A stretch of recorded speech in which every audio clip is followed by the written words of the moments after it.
It's Thursday night. That means we're back in here for another edition of That SEC Powers Hour. Now, this one is going to look a little bit different than we do on normal weeks. As you can tell, I'm here by myself right now. We will be just me and you for a little while. There's a chance that Joe might be able to join us, but it's going to be a little bit later. I've got plenty of stuff to talk about. In the meantime, though, as always, be sure to, if you're here watching live, let me know. Jump in the chat. Let me know that you're here. We'll get your comments on screen. We'll talk about those. Tonight's going to be a little bit more of a free-flowing kind of show because we're sort of making it up as we go. So we're still going to do our picks. We're still going to be able to go through all the hot topics here in the SEC, but it's going to look a little bit different. So on nights like tonight, this is when I really enjoy having you guys in the chat with us because you're going to help us get through this one. We're down late into the year. Football's on the screen over here to my right. It's a really good time of year. The holidays are coming. We're getting ready for all of those things. And why not show up and talk a little SEC football? Now, this is that week. Well, I guess maybe last week was too, to a certain degree, but really people point to this week, the week before the end of the season rivalry games, as the week that the SEC sort of has a down slate of games because you have schools coming in to play against teams that are holding senior day or other sort of events to wrap up the end of the year. Nobody wants to get hurt late in the season. It's a paycheck game for a lot of those younger schools. And so it's really just not that sexy across the conference. But that doesn't mean that there aren't good games out there for us to watch this week. And of course, it doesn't matter who your team happens to be playing. It's always a big Saturday. So before we really get into everything, I just want to go ahead and acknowledge those of you who've decided to go ahead and jump in here and join us in the chat. I see Herb of the Herb and Raj podcast is in here. He's traveling tonight. He's living that big life. He's heading on a plane out to Oklahoma. He's going to be there in person to watch his Crimson Tide take on the Oklahoma Sooners this Saturday. Now, here's what I'll say about that, because I don't know how much of this Herb's actually going to get to see, because like I said, he's on the plane right now. But what I would do is I'm certain that the fellas over at the Herb and Raj podcast are going to have plenty of content, SEC-related content for you over this weekend because they're out there together. They're going to be at the game. So give them a follow. Check them out on the social medias. Hit them up. See what they're up to. I'm sure it's going to be cool. I'm sure that they're going to share as much of their game day experience with you as they possibly can. Give you a look around what's going on out there in Oklahoma. So it's really a win-win. I appreciate you following me. And if you will and you enjoy SEC football, go give them a check. Look in on what they're doing. They're good dudes, and they're going to be sharing their weekend with you. I see Carol's in here with us, as always. I appreciate you seeing you in here, Carol. Jeremy's in here. Jeremy Nix, what's up, buddy? Tim's in here as always. And we got Joseph Lee. He's in here on Facebook, so that's cool. And tonight is a different show. It's a different kind of show because we're streaming on Facebook as well as over on YouTube. And it's one of those things where I can still see your comments. I'm looking at YouTube, but I can still see your comments. So if you got questions, anything like that you want to drop in here, let me know, and I will do my best to get to them. And like I said, Show should be here with us in a little while. He's just not here right now. But don't worry, we've got plenty to talk about in the meantime. Now, Joseph's telling us that the Dogs are still going to win the SEC championship game. Joseph, I love the enthusiasm, brother. I want as many championships as possible. I don't know. We're going to have some help. There's going to have some help if Georgia's going to make it to the SEC championship game. You've still got Alabama, Texas, who are sitting there in prime position to be able to make an appearance. Texas A&M could have something to say about all of that. So there's going to have to be some moving pieces that are going to have to fall into place if the Dogs are going to make it to Atlanta. But given the way we saw them perform last Saturday against Tennessee, I don't think there's any question that if they get there, they're going to have as good a shot as anybody to win the thing. Because as a Georgia fan, I can tell you that if the Dogs were to somehow meet up with Alabama again in the SEC championship game in Atlanta, I would love to see that matchup again. I know that Jalen Milroe seems to have the Bulldogs number every time he's played them. But it's one of those matchups that we all want to see as many times as possible. And if it's Alabama, I would love to get to face them again as a Georgia Bulldogs fan. Now, if it turns out that it was Texas, I would really enjoy watching that matchup again too. Now, you know what they say about it's hard to beat the same team twice in 1 year. Honestly, that's more of a mental thing, in my opinion, than it is a factual thing. There's no rule that says you can't just go out and beat a team repeatedly. But a lot of it has to do with where the game's played, how the teams are faring as far as injuries, who can make better adjustments, all that kind of stuff. So, I mean, I get it. I understand it, but it's not, there's no hard and fast rule that that's the case. And the same thing goes if you flip it around. Like if you were to ask Herb and Raj, do you want to play Georgia again? If everything is on the table, I don't know. I mean, maybe they do. Maybe they want to play Georgia again because they think they got a win in their back pocket. Maybe that's the case for them. But there's no hard and fast rule that says just because you play somebody a second time, right, that there's gonna be a different result than there was the first time around. And Herb's chiming in right here, and he's letting us know, I legit don't have any idea what it takes for Georgia to make to the championship game. No idea what the tiebreakers are. Well, one of the things is the Texas A&M game is definitely heavily involved there. So I believe if A&M wins, that does a lot to help Georgia get there. Because then Texas would have 2 losses, Georgia would have 2 losses, they would have the head-to-head. Alabama would probably be that other school. I looked at this about a week ago. I can't remember it all, but there's stuff would have to happen, but it's not like crazy stuff. I think the other one was if Alabama were to lose, right, then that would put Georgia in there. So it's pretty straightforward. There's like 3 different ways it could happen. None of it's too crazy. But if the chalk holds and teams went out the way we would expect them to based on their rankings and so on, then it's not going to be Georgia. Georgia's not going to get there. But it's not like you have to have crazy chaos happen for the Dogs to get to Atlanta. But honestly, at this point, the feeling I'm getting from most of Dog Nation is they don't want anything to do with the SEC championship game at this point. They would rather let Texas or Alabama or A&M or whoever go play that game, run the risk of injury, run the risk of getting a third loss, right? If you happen to be an Alabama squad, they would rather skip all that. They would rather sit at home, finish out 10-2, let their guys rest, and then get ready to go on the road, which would be the drawback to that, right? You'd have to go on the road for your first round playoff game and then take their shot that way. That's how most of the Georgia people that I talk to, that's how they feel. That's how they want that to go. So, and Jeremy's letting us know here, it looks like he's clearing it up for us here. He's letting us know Georgia gets in with a Texas and Alabama loss. So there you go. So again, not something too chaotic, but it's not probable. It's not likely that that's going to happen. And most of the Bulldogs that I know, they're just fine with that. They're fine with sitting at home and just watching it on TV. So that's good. But that, of course, is assuming that the Dogs get to 10-2 and they're sitting there and licking their chops to go on the road and play either, a conference champion. Well, I guess it would be a conference champion on the road and most likely out of the Big Ten. So could be Oregon, potentially Ohio State sitting right there. So it would be a rough road to hoe. And that's where you get into seeding, right? So Georgia wins out 10-2.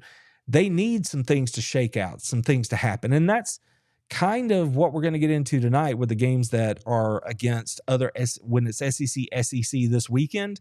That's what we're going to talk about here in just a little while is could there be chaos looming inside the SEC schedule for this weekend? And if so, how does that impact where Georgia ultimately ends up getting seeded, right? Not that whether or not they're getting into the playoff, but where they're going to be seeded. Because if you're sitting at the 9 seed, it's completely possible that you're going to end up having to play a conference champion on the road in round 1, and then you would be rewarded if you win that game with having to play the number 1 seed, whoever that turned out to be. So that would be a rough road to hoe. Whereas if you're sitting at 7 or 8, or maybe even 10, you're going to end up with a better draw than if you're sitting at, say, I think 9 was the way I had looked at it and broken it down. So a lot of things are happening this weekend that actually matter, that really have big impacts on how this thing's going to all play out. But I appreciate you guys being in the chat with us here, because tonight's one of those nights that you're going to help us get through all this, because we are going to kind of walk through it and sort it out. And Jeremy's he's filling us in here. He's letting us know the Dogs would get in if Texas and Alabama lose, and they would play Texas A&M. So there you go. Because if Texas loses, then Alabama would have the head-to-head over Georgia. Therefore, they would play Texas A&M. So hopefully that makes it clear. Essentially, Jeremy, correct me if I'm wrong, but it sounds like we're looking at 3 teams here. I mean, that's what we're talking about. So it's Alabama, Texas, or 4 teams. Alabama, Texas, Texas A&M, and Georgia. In some order is how this thing's going to shake out for the SEC championship game. So that's the thing that has been a big question for Kirby Smart and all the SEC coaches. And Lane Kiffin talked about it this week, right? Publicly, as only Lane can do. And he stepped up and was like, I'm texting with these other coaches and they're saying they don't want to go play in this game.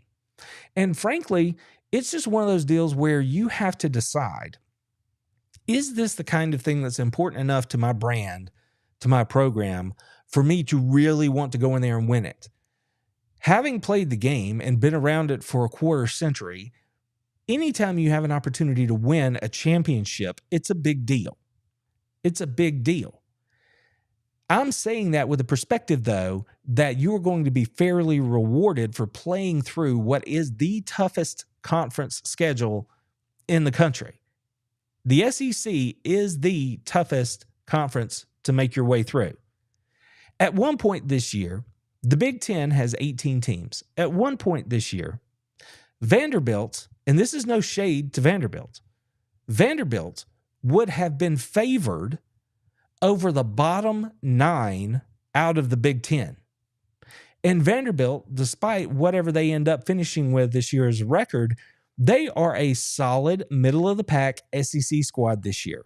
And right now, or at that time, at that point in time, they would have been favored over half of the Big Ten as a middling SEC school. So don't come at me with the Big Ten is somehow deeper, better, stronger than the SEC. Simply not the case. Factually. You watch the games, you know it too. So I sit here and say, I want an opportunity to win a championship whenever possible, assuming that the committee is going to then reward you for playing in the toughest conference. So even if you end up with 3 losses, like I was saying, could happen to, say, in Alabama, you should not be punished if you lose that title game.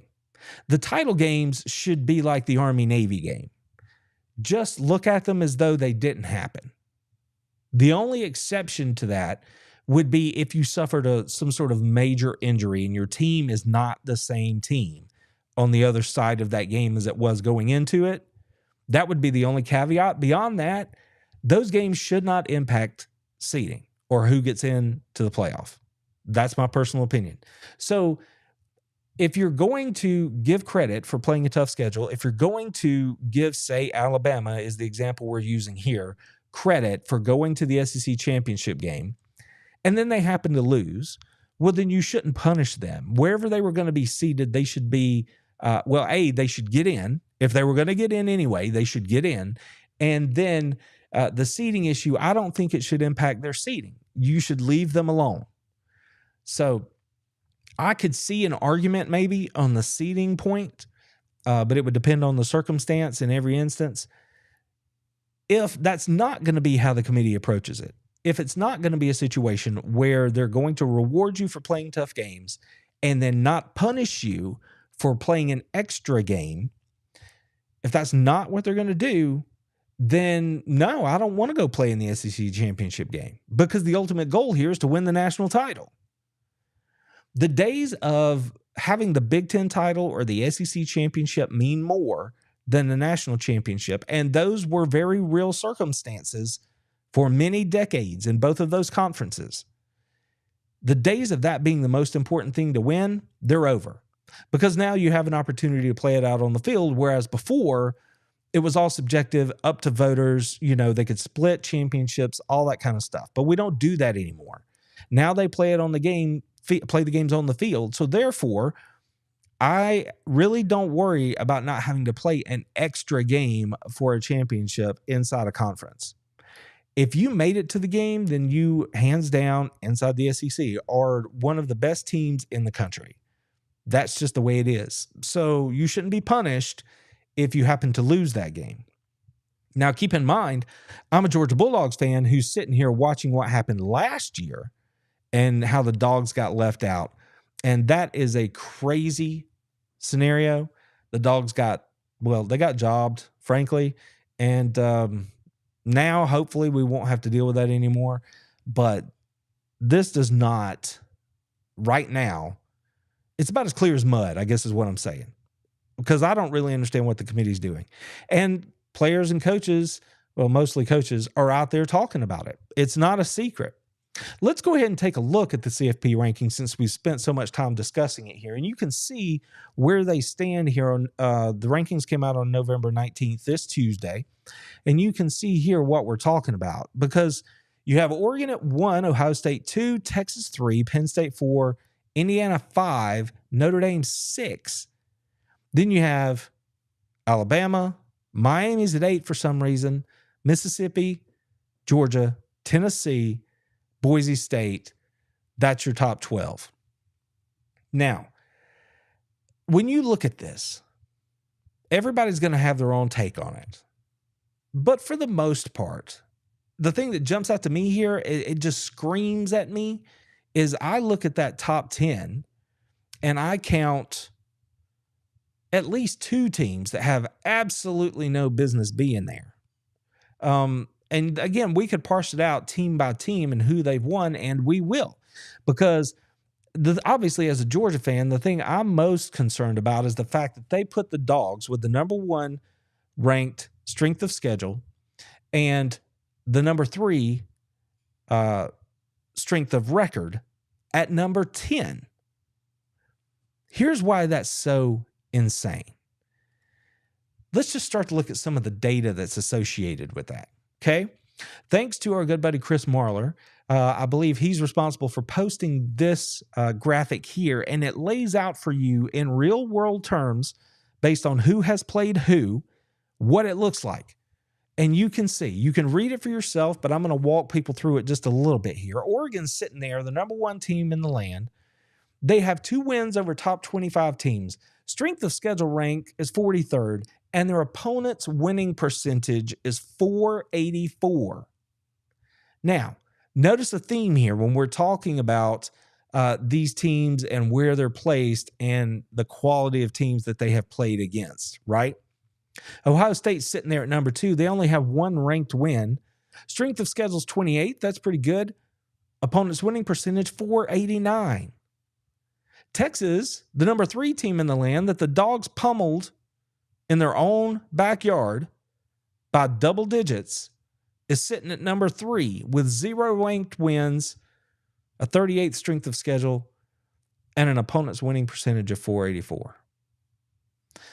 I don't know. At some point, you have to decide what is it that you're going to value. And I know Kirby has taken some grief this week for coming out and publicly talking about this. I know that Josh Brooks, the University of Georgia athletic director, has done the same. He caught a little flack for saying something. As some people who have a conspiratorial bent are even out there saying that the reason the Dogs are being treated the way they're being treated in this latest ranking is because the 2 biggest voices at the University of Georgia around these things actually have something to say about it, and they're calling out the CFP. Now, I'm not conspiratorial like that. I honestly believe, fully good faith, that you could probably sit there, go around and around, and say this is better than that enough times to where you end up with a ranking like we have right here. I mean, clearly they were able to do that. But I don't think there's any sort of conspiratorial stuff here. I just think it don't make any damn sense. That's the bottom line. I just don't think that a team like Penn State that has only lost the 1 game that they've been challenged in, or should have been challenged in all season. They played it, they lost it. A team like that, same with Texas, a team that lost a game that, was really the only team when you stack them up that maybe should have given them a difficult time, gave them a difficult time, and they lost. When you show up and you lose, then I just don't know that you should be rewarded for that. I mean, Indiana is sitting there with an opponent's winning percentage of 381. 381. That's 106th strength of schedule rank. 0 top 25 wins. Now, in fairness, they're going to get their opportunity this Saturday to show the whole world what they're about. I honestly haven't given it a whole lot of thought about whether or not they win that game, but there are people out there saying if they lose, they should still automatically be in the playoff. I don't even know if I have an opinion on that yet.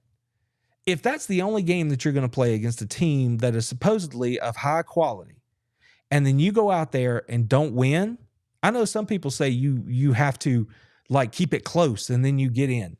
I don't know if I agree with that at all. I just don't. As an SEC member, as a fan of an SEC member school, I just don't know that I agree with that. So you have BYU there, who already has taken a loss, but they do have 2 top 25 wins, middle of the pack strength of schedule. You've got Tennessee there, who has only 1 top 25 win, right? 18th strength of schedule. So, like I say, notice some of these things are not like the others. When you're in the SEC, it kind of matters. Look down a couple lines here. Alabama, 622. They have played a very rigorous schedule. 16th strength of schedule rank. And they have 4 top 25 wins. That has to matter. When you look at Ole Miss, 29th strength of schedule. Georgia, 1st overall. Winning percentage, 590. Honestly, people, listen, I enjoy Boise State. I have nothing against that program. You tell me how they would stack up playing in a stronger conference. I don't mean to diminish the work that they've done. I'm just saying these things are not equal, and they should not be treated as such. Herb's chiming in here, letting us know, I believe this is Herb, they're rewarding bad schedules more than they reward good teams and good wins. It certainly appears that way.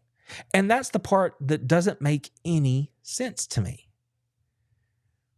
Just doesn't make any sense to me. Jeremy's chiming in and letting us know, if Ohio State wins by more than 2 touchdowns, Indiana's going to take a big hit. Look at the strength of schedule. Right. And going back to my argument before, I just don't see how, even if they just lose, I just don't see how you're like an automatic bid into the dance. Now, I might be persuaded. You would have to make an argument to me, and I'm not banging on Indiana here. Look, I've watched them play a couple different times this year, but the facts are what they are. I think they are an extremely well-coached football team. I think Kurt Cignetti is going to do a wonderful job there. I think he's a wonderful talent evaluator, and I enjoy watching them play because they execute. You can tell that they take it seriously. They do their job. They are fun to watch. But the automatic thing even if you lose the only game where you're actually going to be challenged with other high-quality athletes, you should still get in. You're just going to have to convince me of that. I'm not just going to sign off on that just because. And there are people talking about this all across the country here. Let's look at it here. Graham Coffey of Dog Central, this is his tweet from today, or yesterday, I guess it was. He is taking Nicole Auerbach to task. And Nicole, if you follow her stream, listen, I'm not having a position on Nicole either way. But if you follow her stream over there, you will see that it kind of seems like she's contradicting herself in a couple of different places. Because on one hand, she's like, well, what happens on the field has to matter. And then on the other hand, she's like, Georgia has the biggest gripe because of strength of schedule. Not so much what has happened on the field, right? Because honestly, Georgia does have the 2 losses. I got no issue ultimately with the fact that Georgia happens to be at the number 10. What I have an issue with is when you put teams in front of them who don't have anything on the resume, right, that could hold a candle to it. That's the part that I don't like. The number beside the name at this stage doesn't bother me. It's just I don't understand how we got there. But anyway, Graham is taking her to task for her statements about what should happen on the field matters. And he points out that number 10, Georgia, has as many top 10 wins as number 3, Texas, number 4, Penn State, number 5, Indiana, number 6, Notre Dame, number 7, Alabama, number 8, Miami, combined. Number 10, UGA, has as many top 15 wins as number 2, Ohio State, number 3, Texas, number 4, Penn State, number 5, Indiana, number 6, Notre Dame, combined. And they have as many top 25 wins as number 2, Ohio State, number 3, Texas, number 4, Penn State, number 5, Indiana, number 6, Notre Dame, combined. I listened to Joel Klatt this week. Y'all have heard me say a lot that I try, again, it's not out of disrespect or anything else, but I try not to listen to a lot of dog podcasts during the season because I want to formulate my own thoughts. But I do pay attention to a few of the national voices, and Joel Klatt is among them, just because I think in a lot of ways we share a point of view on the sport. Doesn't mean we always agree, but we seem to come at it from the same place. And Joel pointed out that he did it pretty straightforward. He's like, look, these teams all have 0 losses or 1 loss. Okay, so put them in up in the rankings. That's fine. He said, but then you get yourself to this cluster of SEC teams and all have 2 losses. What's the differentiating factor? For Joel, and it's an argument that I actually agree with, he had Georgia as the highest rated SEC school. The difference being that he was looking at who are these teams at their very best. So that's why he had Georgia ahead of Alabama and Mississippi, because he felt like at Georgia's very best, they had shown the most as far as what they could do. And the one thing that's different out of all of those SEC schools is that if you do the head-to-head, you go around in a circle because everybody who is playing at home seems to win those games. There's only one exception to that rule. That would be Georgia's dominating win over number 1 Texas on the road. That has to be the best win of the season anywhere. I don't really understand an argument for any other game. Ohio State lost. You didn't go on the road and win. Oregon beat Ohio State. Great, but you were at home. That's just like Alabama beating Georgia, right? Or Ole Miss beating Georgia. You had the home field advantage. The thing that's different there is that the Dogs went on the road and did it. So, I think I agree with Klatt in that respect, that if you're going to cluster the SEC schools, I am fine with doing it the way he did it. Georgia has the one win that's different than everybody else, and they all have 2 losses. So if you're going to separate them, to me, that makes sense that it would be the differentiating factor. Head-to-head, this is an argument that can just go on and on and on, and it doesn't really matter, but it's not only people like me out here talking about it. You've got people who do this every day, live it, breathe it. It is everything that they are, like Lane Kiffin. He keeps saying, or the other coaches in other conferences keep saying, this is the best conference in college football, hands down. I'll argue with anybody. Well, this week, again, as only Lane Kiffin can do, stepped to the mic and had a few words to say about that. And frankly, I see no lies detected. Lane says when people want to talk about other conferences or playoffs or coaches, make a statement about their conferences, it's conference bias. It's very different going on the road in this conference. The SEC is different. Playing in the SEC environments is different than a lot of the places those guys go play. He is not wrong.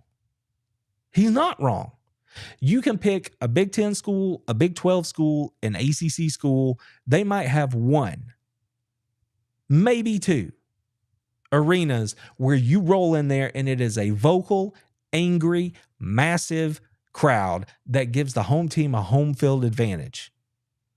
As we have seen this year in the SEC, under this new format, that's virtually every place you go. The only exception might be a place like Vanderbilt, but clearly they have had some good home environments this year.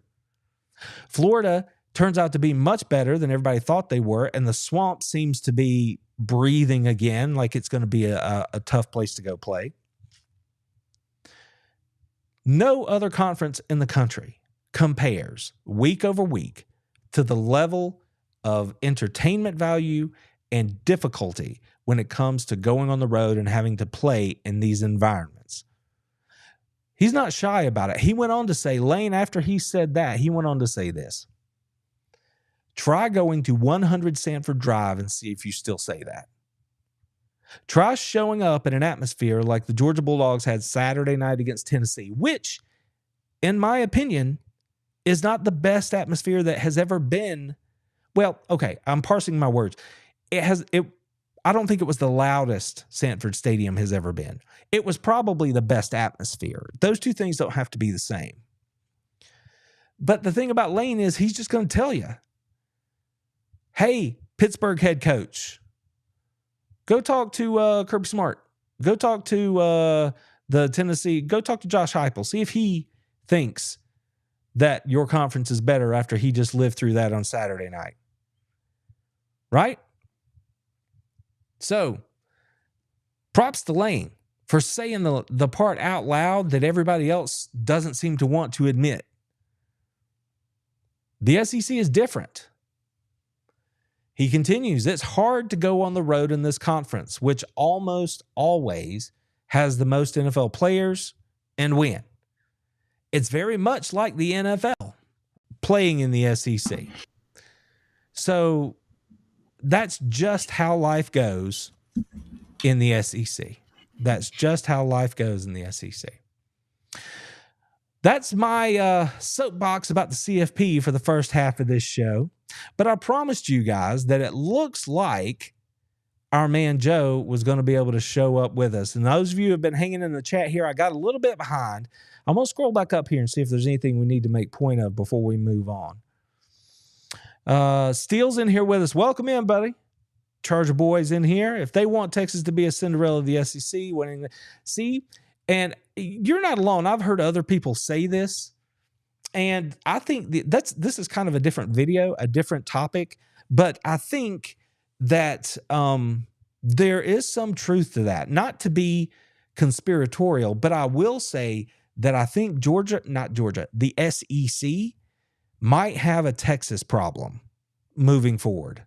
And I think you're sort of hinting at it here, right? They have this season, Texas has what could be considered the easiest schedule ever in the history of the conference. When you go back and look at the various schedules over the decades and then you weight them out, the schedule that Texas has this year could be the easiest SEC schedule in the history of the conference. And I just think that the SEC, they're going to have to be careful because ABC's writing the checks. And even though ABC is underpaying right now for the product that's being delivered on the field, I think that the SEC is going to have to be careful with Texas because Texas, they have advantages that a lot of schools around the country don't have. And I had to correct a few Texas fans earlier this year when they were like, I posted the numbers about the viewership for the game when Georgia played Texas. And people were coming at me and saying things like, oh, I wonder what the difference was. Why was this game the most watched ever? It's because of Texas. I said, no, friend, that's not why. It's a big game because Georgia's in it. And all I have to do is look back over the last 2 or 3 years to give you those viewership numbers at a different time of day and show you that time after time after time, Georgia's putting up double-digit millions of viewers because people want to watch Georgia play. They might want them to lose. They might want them to win. But the bottom line is they're watching. And that, as much as anything else, seemed to irk those Texas folks I was talking to. They didn't want to admit that anybody, could be a bigger draw than they were, just like their quarterback this offseason who was like, we're everyone's biggest game. No, friend, you're not. You're just simply not. You're maybe the 4th biggest game on Georgia's schedule this year. Maybe. Probably the 5th. Alabama would probably be like the fourth if we're talking traditionally speaking. Because you've got Georgia's three main rivals, Florida, Auburn, Georgia Tech. Then you've got probably Alabama this year.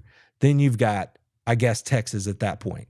Then maybe Tennessee or Ole Miss on down the line.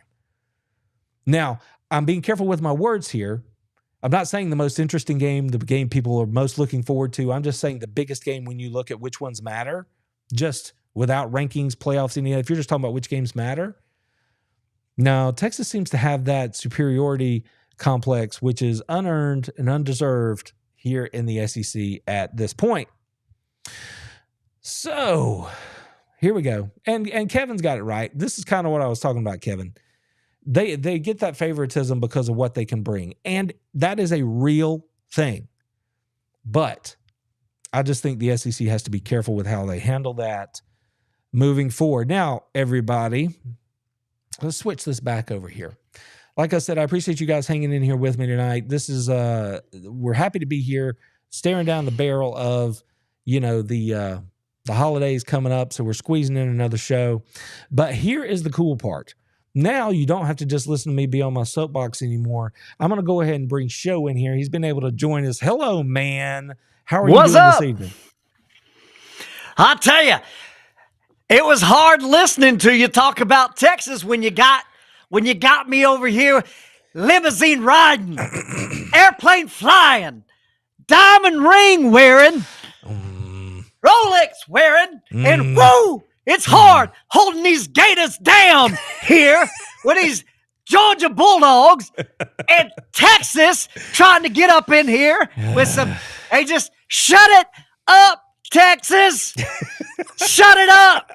Shut it up. Where's my spaghetti at, Herman Rodge? Throw it at the wall, bitches. It's too hard to stick. It ain't going to last. That's all I'm saying. I don't want to hear it. From Y'all Texas. got me all, woo! Don't want to hear it. Hard to hold down. That's all I'm saying. Don't want to hear it from Texas, man. Like I said, y'all came in. Don't want to hear it. They rolled up in the league, and all they did was get beat down at Pimp home. slap. Pimp slap. Let me tell you. Woo! Woo! But anyway. I'm with you. All I got to say about that. I'm with you. See, Charger Boy likes it. That's Joe's right. here. Joe's here. Hey, 225 girl, what's up? I hadn't seen you in here. What's going on? It's good to see you. She's got it right. Nature Boy. Diamond ring wearing. Woo! Charger Boy loves it. He's letting us know. That's good time right there. That's good time. That's good time. Yeah, Joe brought the juice. I was right up until showtime, Joe. I'm adjusting the show, adding stuff in so I can talk to the people about the CFP. Sorry, y'all. I was selling cars. You know how it goes. Got to make a little scratch. These Gators don't come for free, baby. You know what I'm saying? He's out there holding it down. Speaking of high flying, Joe, our good buddies Herman Rodge, they're hanging out up 30,000 feet right about now. 30,000 feet, making their way out to Oklahoma, because the Crimson Tide heading out there to take on the Sooners this weekend. So we had a good time, though. The first half of the show went pretty good. But we are glad you're here with us. Let's go ahead and jump into this thing, Joe. The game of the week. Let's let everybody know. I mentioned it earlier. Ole Miss is headed down to take on the Gators. Now, you might have looked at this and said, yeah, Ole Miss is going to house them. They're just going to house them, Joe. That would be one of the things, right? That would be one of the things where they're like, yeah, why are the Gators even going to roll out there? But, Joe, this does not look to be the same Florida Gators team, man. It doesn't look to be the same Florida Gators team because, yeah, Jackson Dart and the boys are rolling down there, but them Gators, they got this cat named, DJ Lagway, and they seem to be a different squad with that young man. Somehow or another, I thought he ripped his hamstring off his bone when he was playing the Georgia Gators, or when he was playing Georgia. Right? What did you say? The Georgia Gators? I know. Wow. Carted them off I love the it, field. my friends in the chat, by the way. What's up, chat? Y'all killing me. Yep. But yeah, I thought he ripped his hamstring off the bone the way they carted him off the field. But no, miraculously, 2 weeks later, he's back out there playing. And now he, seems to be feeling pretty good. And them Ole Miss Rebels are coming to town. Joe, let me know. What are you thinking when you get the first thoughts here about this game as we look at it this week? What are you thinking about those Ole Miss Rebels heading down to take on the Florida Gators? I got to tell you, much like my boy, I see just Herb on the plane now landing in Dallas, going there to see them Bama boys play. Oh, you didn't think that you were going to come in the house and get a win, right? That's what they're saying about Bama. Well, Bama's fit to go over there, and it's all right. It's a different story. But what's going to happen here with the Gators is Ole Miss is going to roll up in there, and then baby blues and whites. And my boy Lagway is going to show you don't wind up in the light blue in the swamp, baby. You got to come with the dark blue. You got to be with the dark blue and the orange. And Dusty Rose said, you're going to get it in the swamp. That's right, baby. So Lagway and his one hamstring, it's like a turkey leg on Thanksgiving, baby. He going to come in there and he going to put it on you. You hear what I'm saying? Old blue pants. Yeah.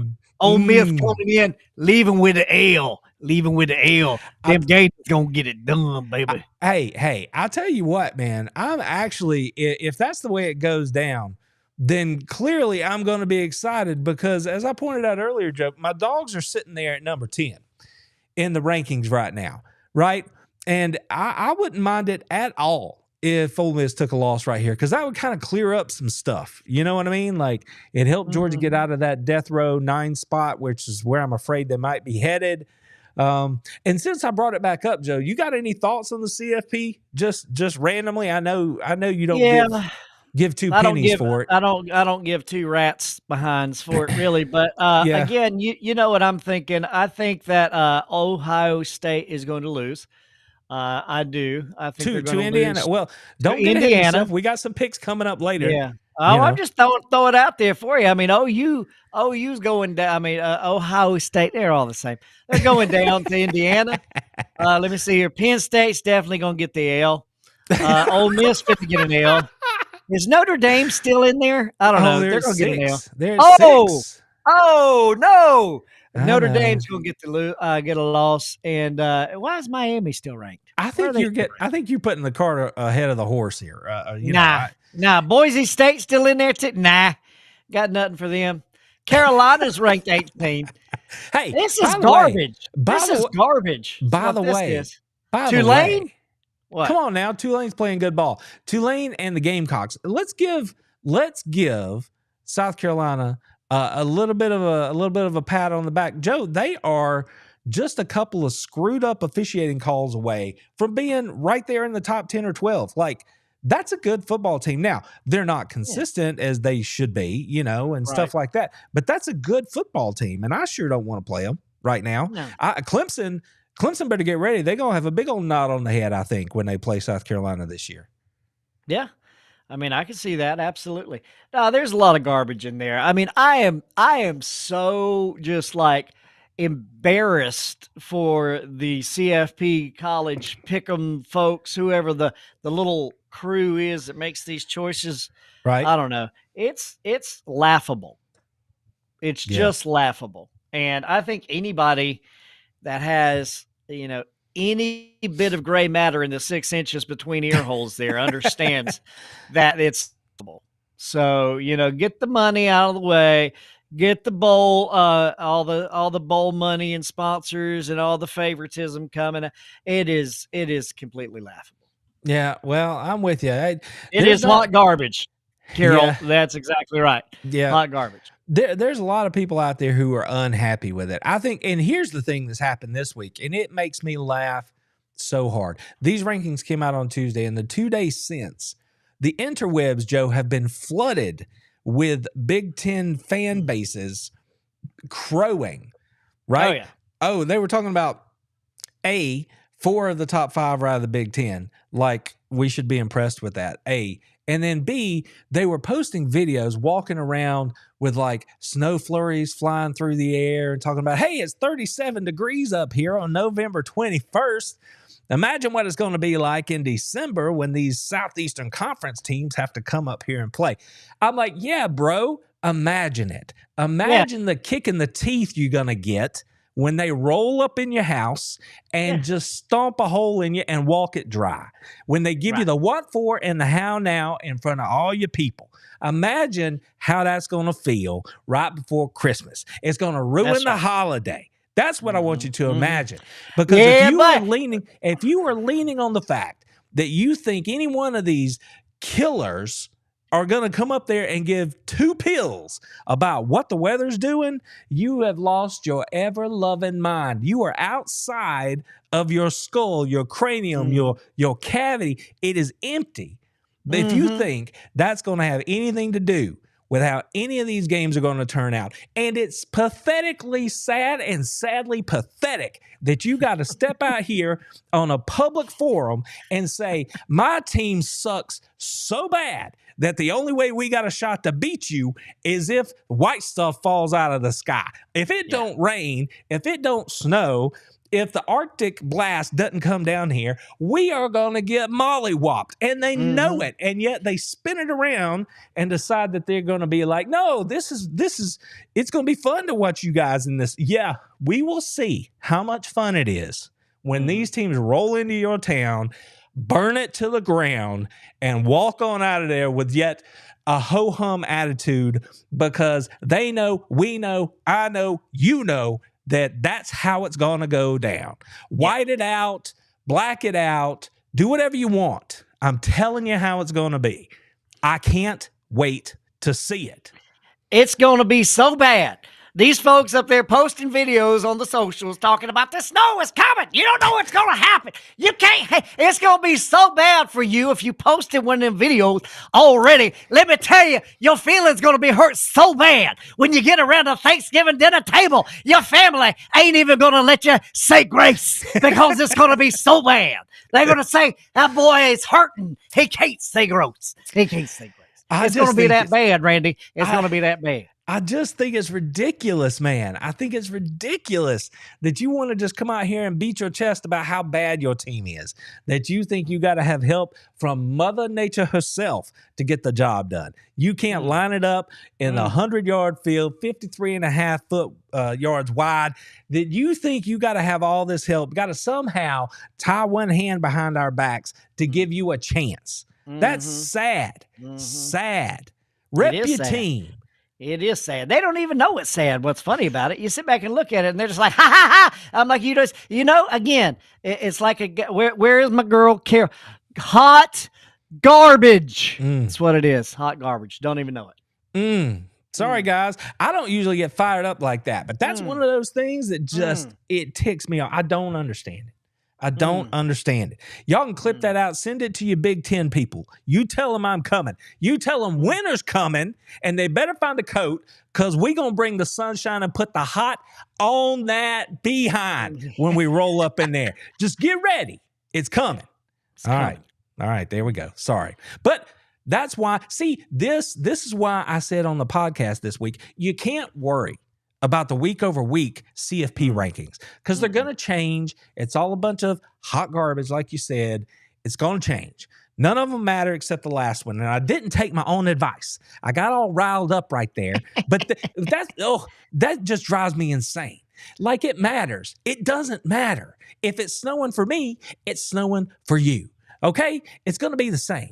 But if you're telling me it's going to be cold and my boys are going to be like, oh, cold. Have you ever been to Tennessee in the winter? Have you ever been to North Georgia? How about Northern Alabama? What about South Carolina? They get some ice over there that make an igloo jealous. I'm telling you, they think somehow these boys don't know anything about the weather. It is sad. Sad. It is. It is. Holy cow. Holy cow. All right. Sorry about that, y'all. Woo, I know. I feel like I need what is it? Where's the Tylenol? That's a little Chevy Chase. Hallelujah. Where's the Tylenol? Where's the Tylenol?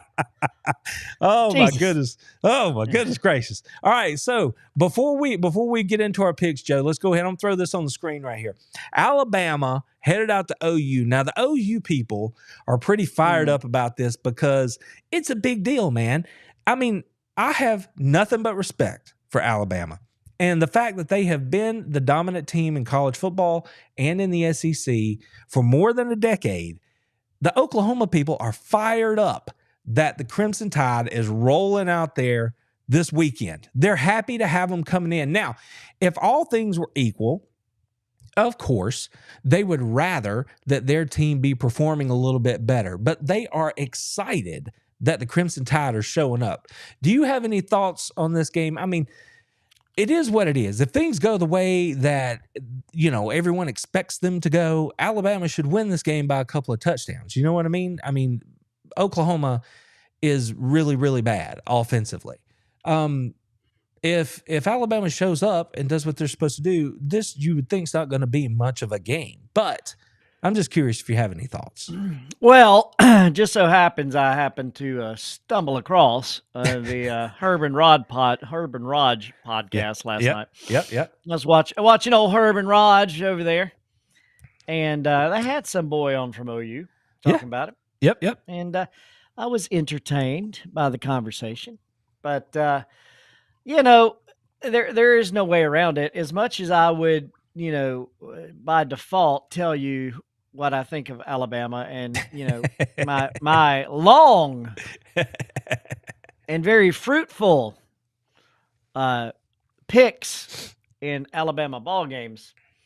Let me just do this. I'm gonna have to do this. Oh boy. Alabama's probably gonna win. Well, I couldn't be on camera. I couldn't be caught on camera saying that. I really like that, Joe. I couldn't be caught on camera. We got to put Joe in witness protection. I think Alabama might win. That's exactly right. That's pretty good. Yeah, that's pretty good. Witness protection pick. Yep. That's what we should do. Maybe that's what we should always do for you when it comes to Alabama. Just there. I mean, Herb and Raj will never know. That's right. The streak intact. It'll be our little secret. That's what we'll do.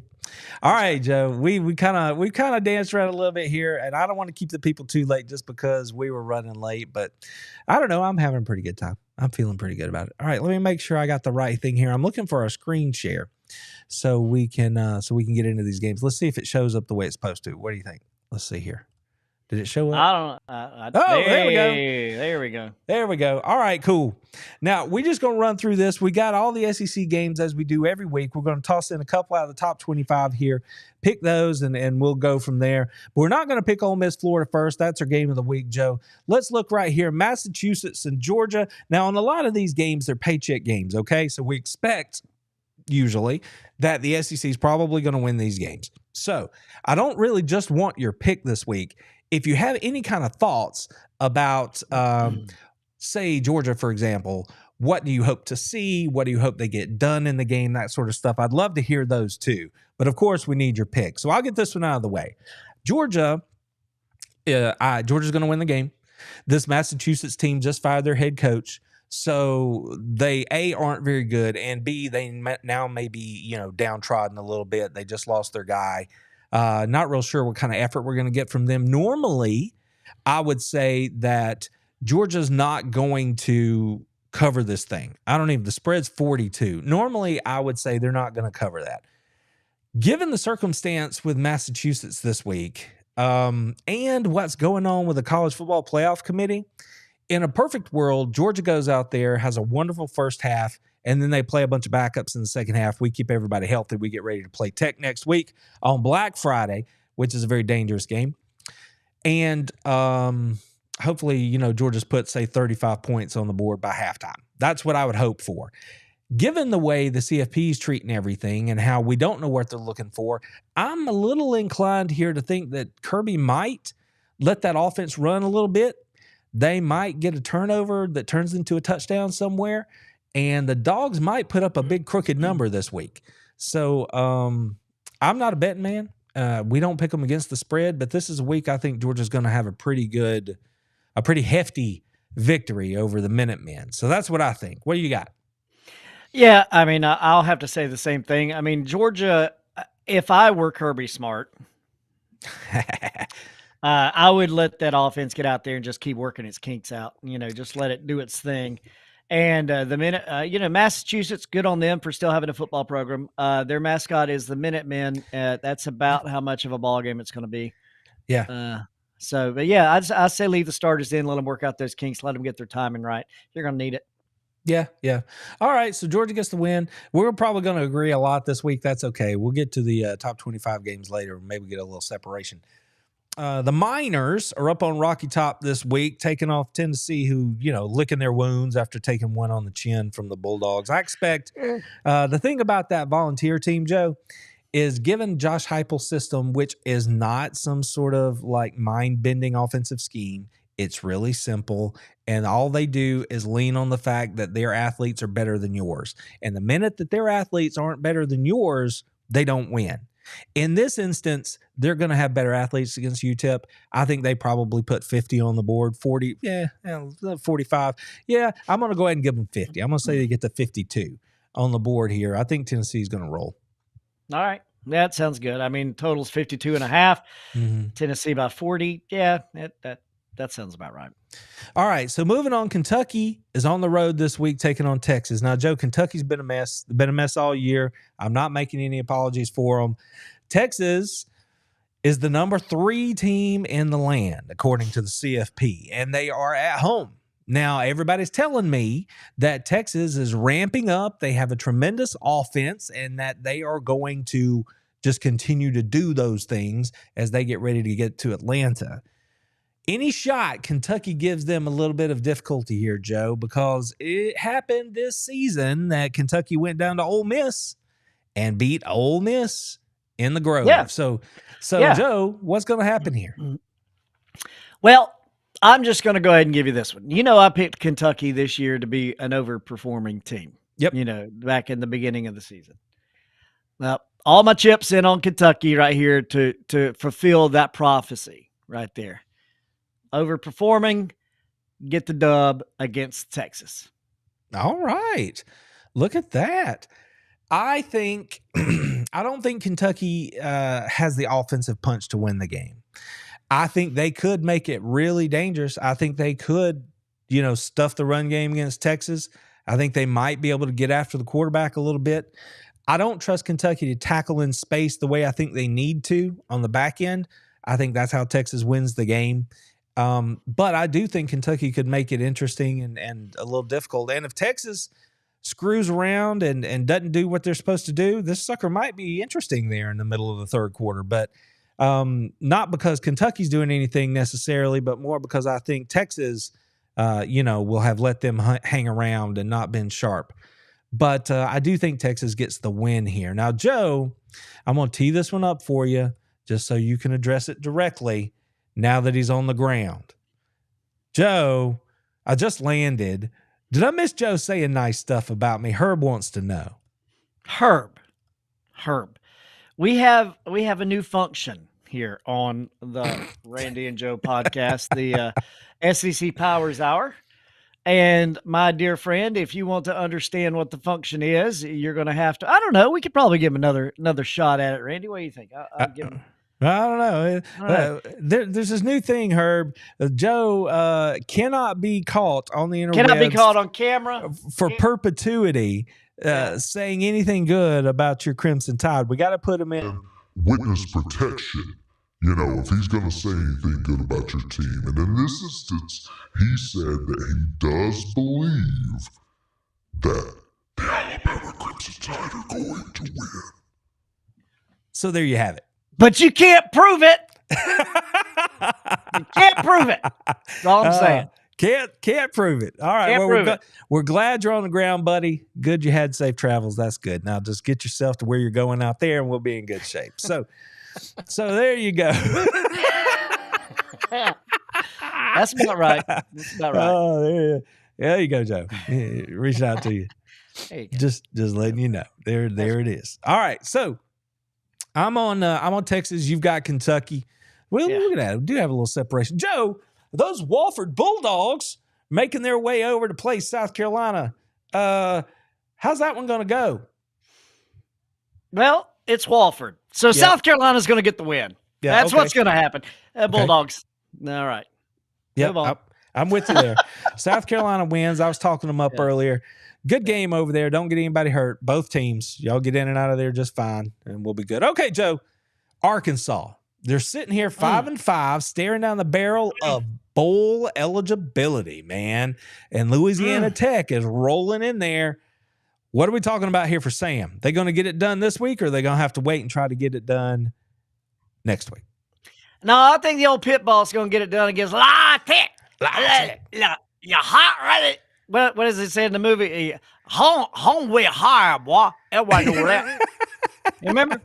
Well, Arkansas going to get the win because they ride Louisiana Tech. Hey, did you know there's a famous 4-time Super Bowl champion that played at Louisiana Tech that our daddy used to enjoy watching? You want to take a picture? Terry Bradshaw. There you go. Look at you pulling it together. Yeah. Yep, Terry Bradshaw. Old T-Dog. There you go. T-Dog getting it done. All right, so I'm on Arkansas too. Arkansas gets the win this week. I'm there. All right, Missouri and Mississippi State. Joe, this one's interesting. It's more interesting than you think it is. How is Missouri ranked? So let's start right there. How is Missouri ranked, given what's happened so far? Mississippi State, Joe, at home, better crowd than you would imagine. All of them got cowbells. I don't know how that's legal. It's not legal, but nobody cares. They just let them have it. They just you let gonna them stop have them? It's like 38,000 people in there with cowbells. You can't stop them. So all kinds of crazy noise down there. I'm over Missouri, man. This Mississippi State team can't play any defense, but I think they might be able to play enough offense. I'm going to pick Mississippi State right here to win this game because they're home. The power of the cowbell, baby. And I know that you're not big on the MIZ, but this might be an opportunity for you to claw back a victory in our season-long standings because I am on the Bulldogs. Oh, all right. Since you're going to throw me some red meat out there like that, I'll take Missouri, even though I'll take them.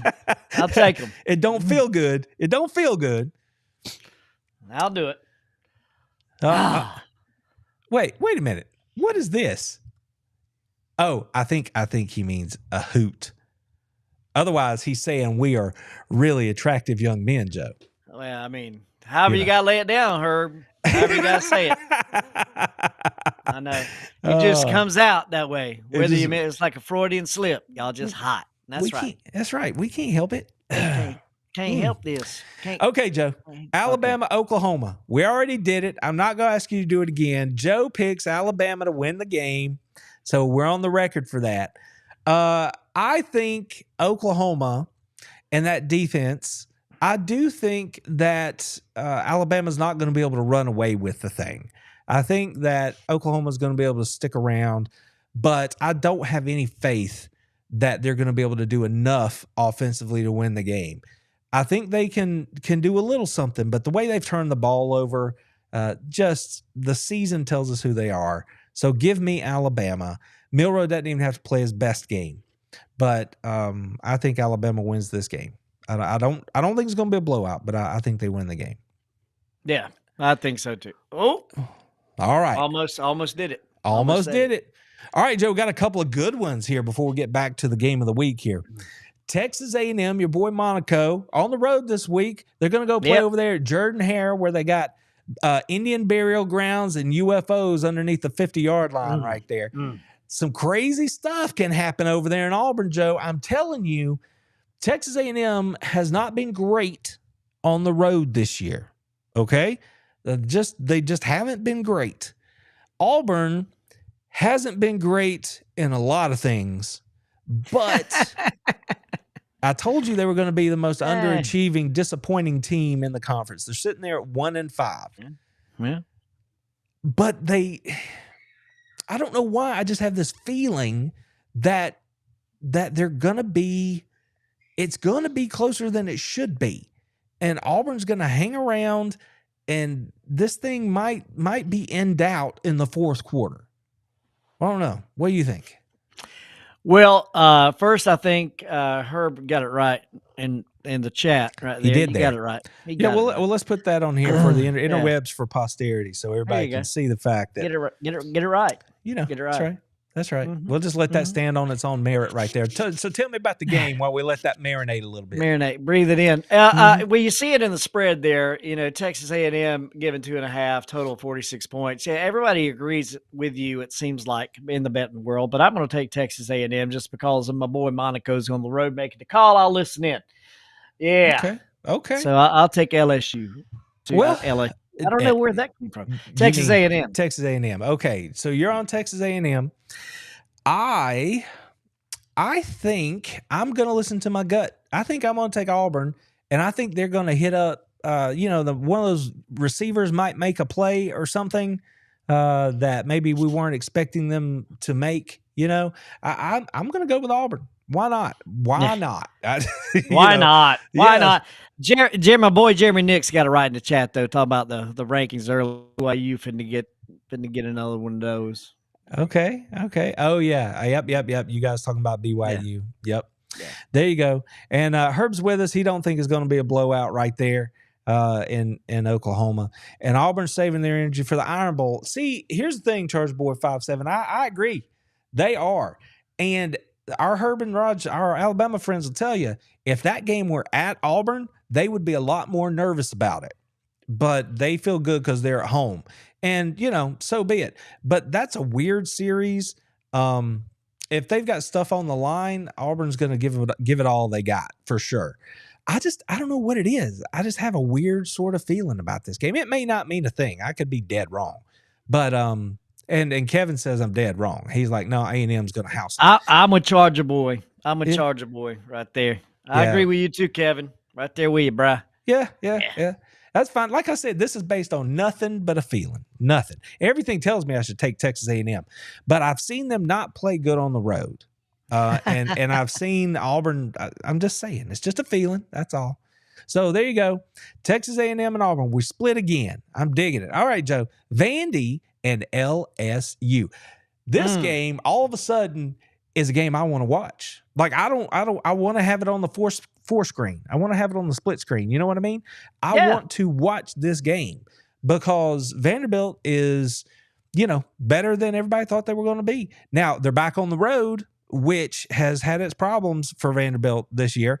But LSU, the house is on fire and all the doors and windows are locked and nobody's got a key. And I don't know what they're going to do. That place is ugly right now.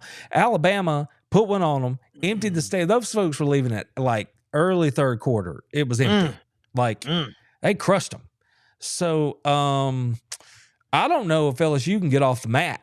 And then you got my boy Pavia rolling down there, smelling blood in the water. I'm just saying, I know they've been bad on the road, but Vanderbilt might go down there and they might go down there and turn up the seat on old Brian Kelly. I don't think they're going to let him go, but you drop one at home to Vanderbilt after getting embarrassed against Alabama. Brian Kelly better, I wouldn't be buying any new properties down there is all I'm saying. Yeah. I don't know. I mean, I agree with everything you said, but I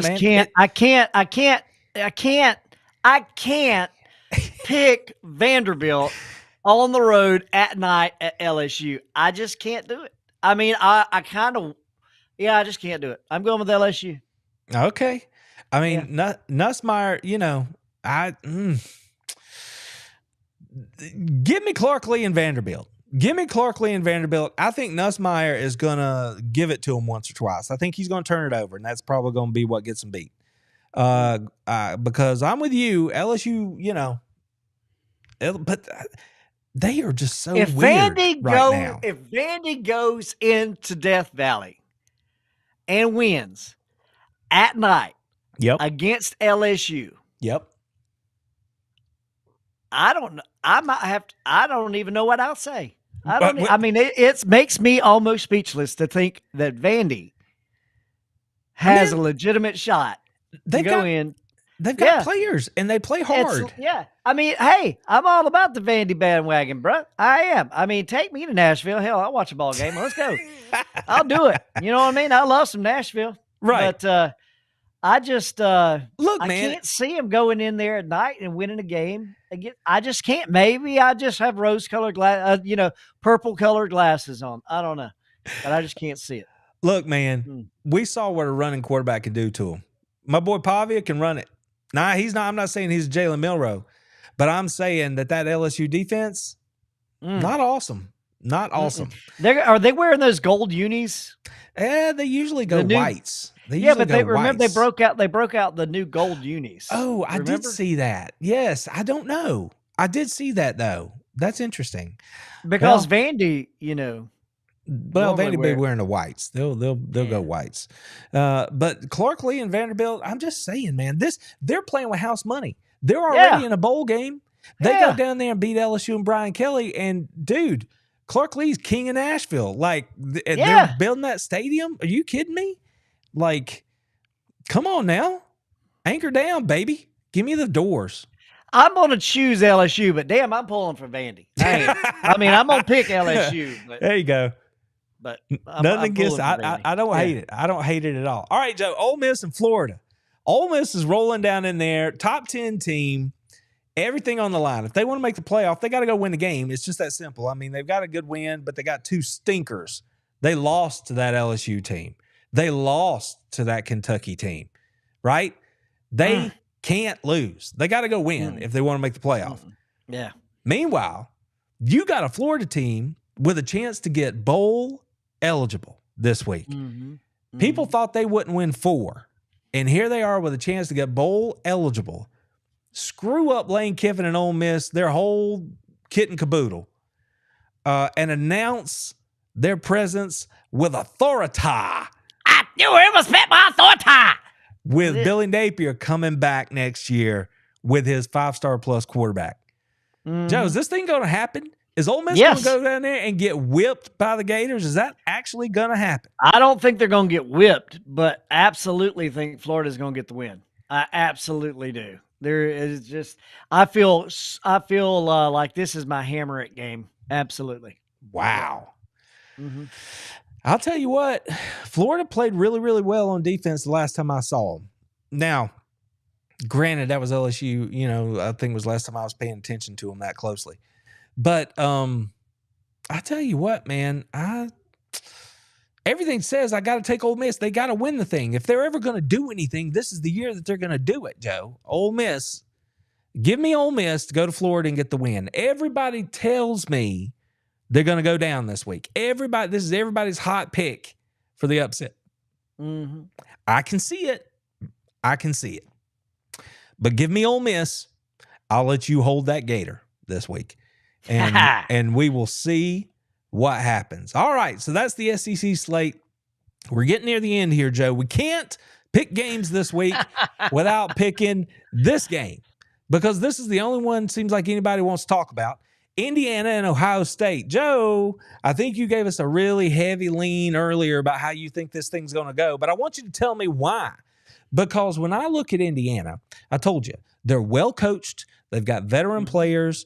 They run a good system. They know how to do what it is that they're trying to do. With that said, the only team that they've played this year that had anything close to the level of talent that Ohio State has was Michigan. And they beat Michigan by 5 points. Okay? The only reason they did that is because Michigan's so bad on offense. Okay? So when I look at that, everything tells me that I have to take Ohio State to win this game. I'm not saying Ohio State's world beaters. In fact, they just lost their second starting offensive lineman, and it happens to be their center to an Achilles injury at practice. They are hurting when it comes to, having linemen. They've got bodies, but they don't have the kind of players that you would think Ohio State's going to have. All right. So I'm not going to be surprised if they might have a little difficulty here. Is this a perfect storm kind of thing? Even with all that, still I got to take Ohio State here, Joe. And what I thought was a game that Ohio State might win by, 14 points, maybe something like that. I don't know that they can do that now with his injuries. We'll see, but I'm still going to take Ohio State. All right. Well, here's my rationale for what it's worth. Okay. I despise Ohio State. Worse than Alabama. Yes. There we go. I Wait. despise. Yeah, somebody All right, record that. All right, so now what about Notre Dame? How are we putting them in order here, Joe? No. I mean, I hate Notre Dame more than football itself in any capacity. I hate Notre Dame. Notre Dame. But Ohio State is like right there. Right there? Right there. I mean, can we blame the Cochran boys for this one too? Yes. Okay. That's Dame, one reason. Ohio State. Well, yeah. The only saving grace to Notre Dame, the only reason that I don't just wish they would just burn off the face of the earth was there was a pretty good movie made about him, a little Rudy movie. And I like Joe Montana. So I'll give him Rudy. Fair. I give him Joe Montana. That's all I give. Sure. That's all I give them. Okay. Now, as far as Ohio State is concerned, why are they going to lose this ballgame? Because I would like to watch the people from the Big Ten. Ooh. I like to watch their fans reconcile how Indiana is the dominant team in your conference. Well, don't forget Oregon's in there too. Well, okay. Traditional Big Ten team. Yeah, traditional Big Ten teams. There you go. I want to see somebody reconcile how they can go chest, world beaters, seating their chest, all that stuff. Yeah, we the Big Ten, y'all. Yeah, you. I don't know. I just want to see it. Hey, man, everybody's going to be watching. So the stage doesn't get any bigger. And that's the other thing. Indiana, Joe, did you know this little nugget? Indiana has lost more football games than any other program in the history of college football. I did not know that. Yep, they have. I'm not saying that to beat up on them. I'm saying that to point out the fact that regardless of how good this team is this year, the last time they had a game that was anything close to this sort of stage with this many eyeballs looking at it was back in the late 60s. Like 1968, they were in an Orange Bowl game. That was a big deal. So here you go. I don't know that they can handle it, the stage. We'll see. Yeah, I mean, I get, again, I see every bit of that. Makes perfect sense. All logic and, Me and my logic. Yep. Yeah, falls on the side of Ohio State. But the hell with all that. I'm still choosing Indiana. All right, cool. Indiana, Joe, is on the Hoosiers. And give me the Buckeyes. Give me the Buckeyes, and we'll move on from there. All right, Joe. Wake Forest and Miami, we're not picking that game, but good Lord, ACC. Come on now. We're not picking SMU, but that's a sneaky good team, Joe, trying to find their way into the playoff. There you go. Illinois and Rutgers. No, not that interested in that one. Back in the SEC, we're going to keep on rolling. All right, Joe, now you said Penn State was going to take a loss. I don't know that I can count on Minnesota to do that. They're going to row the boat. Come on, man. They're going to row the boat. Penn State's going to go into Minnesota and take the oars away. Penn State's going to beat Minnesota behind their Brock Bowers wannabe tight end. And I'm not saying that to be like knocking the kid. The kid's awesome. Number 44 for Penn State, wonderful player. He's everything that he's the Big Ten version, the Big Ten Temu copy of Brock Bowers. That's what he is. But he's a good ball player. He's a ball player, though. He is a good ball player. So, but I think that's going to be enough to get the win. Penn State beats Minnesota and the Golden Gophers. All right. You remember that old television show? Anybody in the chat remember that old television show, Coach? You remember that? Oh, yeah. Remember that? Yep. And what team was that show associated with? The Minnesota Golden Gophers. Yeah. Give me the Gophers. Give me the Gophers. They're going to row the boat, baby. That's what their coach says. Row the boat. They work together. I don't understand how that's a... Yeah, well, take it up with him. I don't know, but it's their thing. It's not a good thing. Come on. They got oars all over the walls. It's pretty cool up there. I don't know. Whatever. That's okay. All right. BYU, Joe, this is a sneaky important game. This is a sneaky important game in the Big 12, Joe, and nationally. BYU already took a loss, and now they got to go on the road to play my boy Scatterboo and the Arizona State Sun Devils. Joe, BYU going to get this thing done, or is Arizona State going to get everybody's attention? No, look at the line. ASU giving 3. Yep. 48.5 point total. Mhm. There, yeah, no. Where's my boy? Where's my boy? Kevin, I think it was in the chat. Jeremy. Jeremy Nix and I Yep. in the chat. Yep. BYU getting the L, baby. I'm taking the Sun Devils. All right. How do they do that? They got a cool. Is it that way? I think it's that way. I think that's it. I'm not sure. No, this ring's real heavy on my hand. It's hard for me to do it. Man, don't even put that ring. It's real hard. Don't give me that ring. All right, so I'm with you.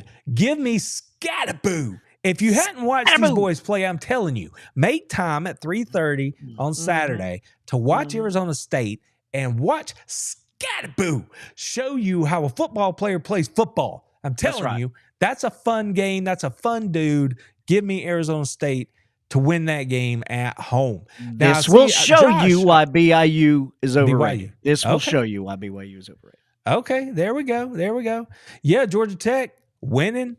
Josh is in here. What's up, Josh? Good to see you, buddy. Who's going to be at Georgia Tech next weekend?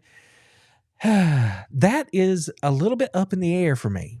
That's the best I can give you right now. There's a chance I could be there working. There's a chance I could be there not working and just being a fan. And there's a chance that I won't be there at all. So, kind of out there for me. By the way, if any of y'all ever see me out anywhere, come say hey. Let me know. Give me a shout out. Let me know. I'd love to meet you. I'd love to shake your hand, to introduce you to the family. That'd be cool. But Josh, I don't know right now is the best I can give you on that one. I just don't know. Let's see. Who else is going on in the chat? Oh, yeah, Jeremy's on Minnesota, too. He's on the Gophers. All right, Joe, let's get back to the games. Colorado and Kansas. I don't know that we've picked a Colorado game this week or this year. I think I've avoided them on purpose for the most part. But, Joe, they're hanging around there in the Big 12 trying to win the conference and get into this playoff thing. They are taking on Kansas right now. Now, last week, Kansas beat BYU. And if there was one team that you didn't want to play, there were a lot of people out there who were like, you don't want to play them Kansas Jayhawks right now because they seem to be figuring some stuff out. Now, I know they're 4-6 and they're at home, but the best player in college football is rolling up in there this weekend in Travis Hunter, Georgia native. And Colorado's got everything on the line, Joe. Can Kansas do it again? Can they knock off a team they're not supposed to knock off, or is Colorado going to get this thing done and keep marching toward the playoff? First instinct pick right here. Okay. The only thing I'm going on.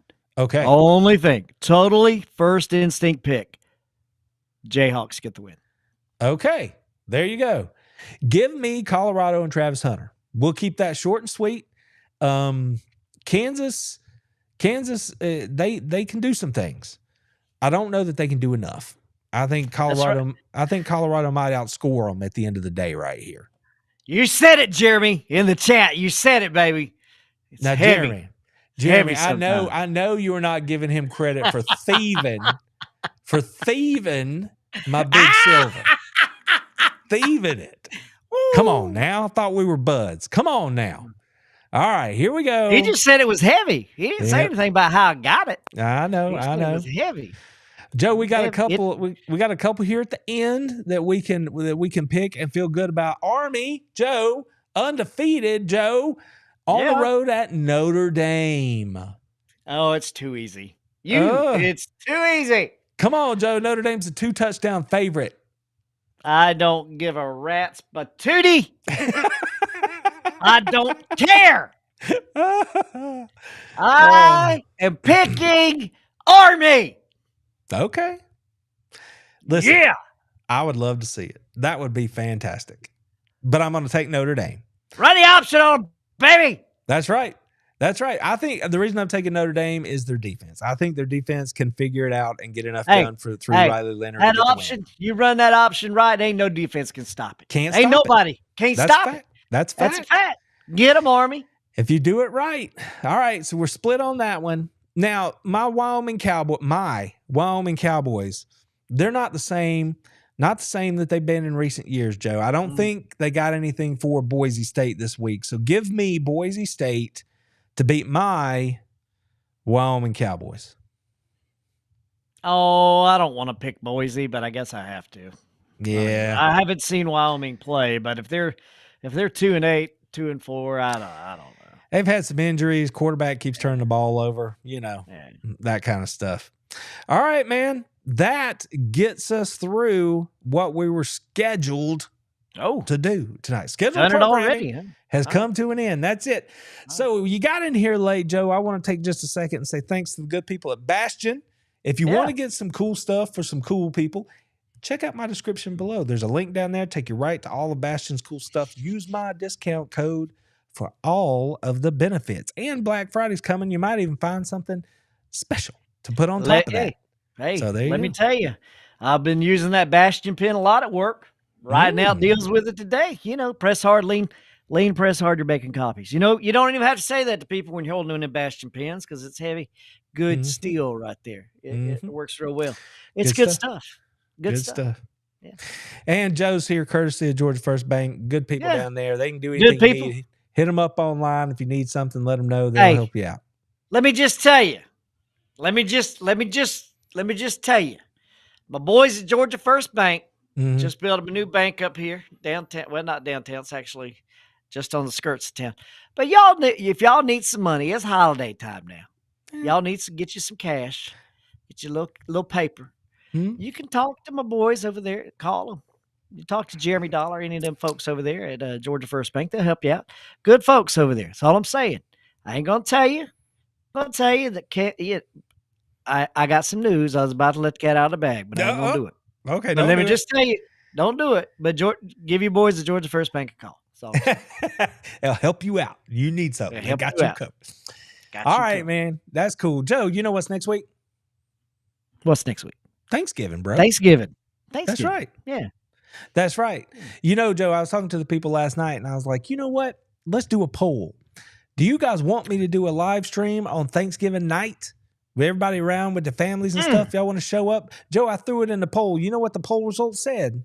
What? 100%. Everybody that voted said, yep, it'll be the perfect piece of pie at the end of my Thanksgiving day to show up for a live stream. Now, I know I'm just announcing this to you live because I was busy today. You were busy. We didn't have a chance to talk. If you don't want to join for next week's live stream on Thursday, ain't nobody going to hold it against you, right? Ain't nobody going to hold it against you.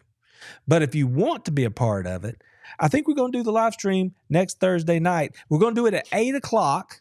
So everybody has a chance to get through their dinners, and we're going to show up in here and do what we usually do. And if you choose to not join, perfectly fine. I can do the SEC show and we'll do a hangout, interaction with the people who are hanging out here in the chat with us. So, it'll be good either way. But I did want to let you know that we will be doing a live stream next Thursday on Thanksgiving. The Egg Bowl will be on the TV. Ole Miss, Mississippi State. So we'll have some football going. We're going to be talking a little football here. Going to get it done. We're going to talk probably a little bit more than maybe we should about maybe about the Georgia Tech game because that's on Black Friday, Georgia Tech, and then we got all the rivalries. So it's going to be good. We're going to be live. You think you're going to make it?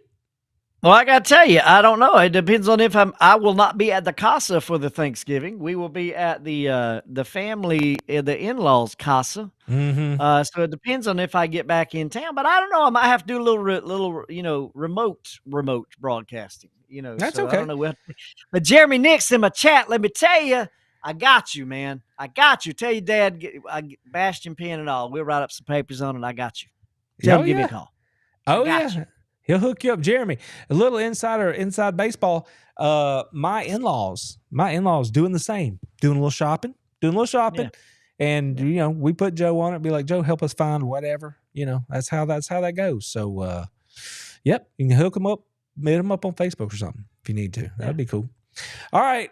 Well, there you go. We may or may not see Joe next Thursday, and I'm not trying to catch you off guard here. Like I said, we just hadn't had a chance to talk about it. But we're going to be doing a live stream next week, one way or another, whether it's the classic SEC Powers Hour or whether it's, me showing up talking about a smorgasbord as full as your Thanksgiving table of options. That's what it might be. But either way, it should be a good time. I was blown away that the people wanted to spend part of their Thursday, their Thanksgiving, here with us. So I was kind of blown away by that, actually. Yeah, I mean, I really appreciate that. That is all good. I'm like a Red Bull. Well, kinda. I'm telling you, what was it? The juice is loose, baby. The juice is loose. You can't handle it. Get it flowing. Get it flowing. All right. Tap into this. You tap into this right here. Ain't nothing but 100% gold, baby. Just like that Red Bull used to. Ain't nothing but 100% gold coming out. Yeah, that's good stuff. I like to tell you. Man, I've been on here an hour and a half. You've been with us a good solid hour. I think this is a good show. What do you think? I think we wrapped it up pretty well. And happy Thanksgiving to everybody out there. Just in case I don't make the haul next week, I got me a brand new grill. Fixing to break it in tomorrow. We having Thanksgiving up at the dealership, cooking up some big old pieces of meat on my 250 gallon propane tank grill. Came on a trailer, nice, breaking it in the right way. So we're gonna have some food. Y'all be loving on each other, love somebody else too while you're at it. Get you some good food, watch some good football. Maybe I see y'all calling from a remote out at the in-laws' house. We'll see how it goes. Hey, if we get that Wi-Fi a little sketchy out there, you got to get it. We out in the sticks now. Y'all don't know. We out in the sticks. I mean, I'll be Starlinking up some stuff. Y'all don't even know. But I mean, it might be a little Joe. What? But we'll see how it goes. Yeah, we'll have to see how it goes. That'll be cool. All right, man. I appreciate it. Joe's right. Everybody, y'all take care of yourselves. We'll be back next week. Always, we covering the dogs all the time, 24/7. 365, and then on Thursday during the season we do this show. It's always a good time. Thank y'all for hanging out with us. Thanks for hanging out with me extra long tonight. Usually we go an hour, but tonight was a little bit longer. We made it happen.